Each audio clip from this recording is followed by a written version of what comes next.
Sir வணக்கங்க. வணக்கம் sir உங்கள் பேரை பற்றி சொல்லுங்கள், நீங்கள் என்ன பண்ணீங்க? சார் என்னோடய பேர் குணசேகரங்க. நான் பிஇ வந்து கொங்கு இன்ஜினியரிங் காலேஜ் 2003 படிச்சுங்க. எம்இ வந்து கேஎஸ்ஆர் காலேஜ் ஆஃப் டெக்னாலஜி படிச்சுங்க. பிஹெச்டி வந்து பார்த்தீங்கன்னா பிஎல்டிசி பேஸ்டு எஃபிஷியன்சி பர்ஃபார்மன்ஸ் வந்து மெயினாக பிஎல்டிசி மோட்டர் பிஹெச்டி பண்ணியிருக்கேன். அண்ணா யூனிவர்சிட்டிங்க. சார் சொல்லுங்கள், என்ன ரிசர்ச் ரிசர்ச்சில் பார்த்தீங்கன்னா உங்களுக்கு பிஎல்டிசி பொறுத்த வரைக்கும் பார்த்தீங்கன்னா நார்மல் இண்டக்ஷன் மோட்டரோட இது வந்து பர்ஃபார்மன்ஸ் நல்லாயிருக்கும்.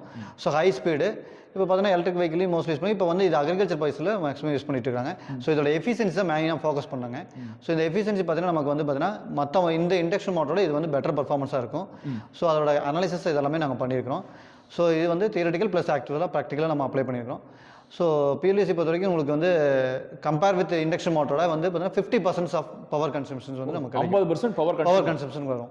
ஸோ நார்மலாக பார்த்தீங்கன்னா உங்களுக்கு வந்து பார்த்தீங்கன்னா ரன்அவே ஸ்பீடு வந்து பார்த்தீங்கன்னா உங்களுக்கு வந்து இது வந்து ஹை ஸ்பீடில் கிடைக்கும். ஸோ இதில் வந்து 1500 ஓடுது அப்படின்னா நமக்கு வந்து triple the time of speed வந்து பிஎல்டிசியில் நமக்கு கிடைக்கும். ஸோ அதே மாதிரி பார்த்தீங்கன்னா இப்போ சைஸ் வந்து பார்த்தீங்கன்னா கம்பேர் வித் வந்து இண்டக்ஷன் மோட்டரோட இது வந்து கம்மியாக யூஸ் பண்ணிக்கலாம். ஸோ இதில் பார்த்தீங்கன்னா இன்னொன்று அட்வான்டேஜ் பார்த்தீங்கன்னா பிஎல்டிசியில் பார்த்தீங்கன்னா DC as well as AC வந்து சேஞ்ச் ஓவர் பண்ண முடியும். ஸோ அந்த வந்து பேனல்ஸ் நம்ம யூஸ் பண்ணிக்கலாம். ஸோ பிஎல்டிசி பொறுத்த வரைக்கும் டிசி தான், பட் நம்ம அது வந்து we can also use on the solar வச்சு நம்ம டைரக்ட் கன்சம்ஷன் யூஸ் பண்ணும்போது இன்னும் பெட்டர் பர்ஃபார்மன்ஸ் எஃபிஷியன்சி நமக்கு வந்து இன்னும் கிடைக்கும். டேரெக்டாக டிசி யூஸ் பண்ணும்போது நமக்கு இன்னும் பவர் கன்சம்ஷன் வந்து நமக்கு வந்து எஃபிஷியன்சி கிடைக்கும். ஏன்னா நேச்சுரல் பவர் ரிசோர்ஸ் வந்து நம்ம வந்து இதில் டேரெக்டாக யூஸ் பண்ணிக்க முடியும். ஸோ அப்படி பார்க்கும்போது without power consumption we can generate the power from the agriculture sectors. So அதில் வந்து யூஸ் பண்ண முடியும்.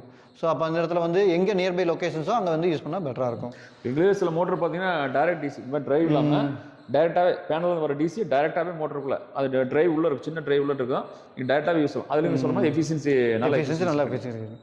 ஸோ இப்போ பார்த்தீங்கன்னா பேனல்லையும் பார்த்தீங்கன்னா பர்ஃபார்மன்ஸ் நல்லா இருக்கிற மாதிரி நம்ம யூஸ் பண்ணுறதுக்கு வந்துருச்சு. ரீசெண்டாக ஸ்டடி பண்ணும்போது அதுக்கு தெரிஞ்சுதுங்க. ஸோ பேனல் வித் மோட்டர் வந்து கிடைக்கும்போது இன்னும் பெட்டர் எஃபிஷியன்சி நமக்கு வந்து எக்ஸாக்டாக எடுக்க முடியும். விவசாயிகள் பார்த்தீங்கன்னா ஆல்ரெடி நம்ம அந்த எலக்ட்ரிக் கார் பூரா பிஎல்டிசி தான், இப்போ வந்து மோட்டரில் கொண்டு வந்துருக்கோம். ஓகே சார், ரொம்ப நன்றி. Thank you sir.